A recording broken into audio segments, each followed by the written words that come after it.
ইস্টবেঙ্গলে চূড়ান্ত হল জাভিয়ার সিভেরিওর বিকল্প। এবারের মরশুমে লাল হলুদ ব্রিগেডের সমস্যার অন্যতম কারণ হয়ে দাঁড়িয়েছে বিদেশি বিভাগ। ধারাবাহিকতার অভাব দেখা গেছে প্রায় সব খেলোয়াড়দের মধ্যেই। তাই জানুয়ারি ট্রান্সফার উইন্ডোকে ভালোভাবে কাজে লাগাতে চাইছে ম্যানেজমেন্ট। সূত্রের খবর, এবারের সুপার কাপেই নতুন বিদেশি খেলোয়াড়কে দলে আনতে চলেছে লাল হলুদ ব্রিগেড।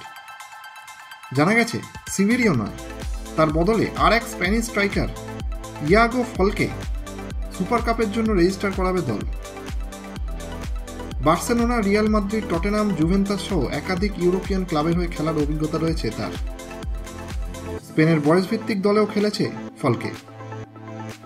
তবে চোটের কারণে গত মরশুম থেকে মাঠের বাইরে সে, আর সেই কারণেই সুপার কাপে তার ফিটনেস পরীক্ষা করে নিতে চাইছেন ইস্টবেঙ্গল কোচ কার্লস কোয়াড্রাট। সেখানে সবকিছু ঠিকঠাক থাকলে সিভেরিওর বদলে আইএসএলও তাকে রেজিস্টার করাবে দল।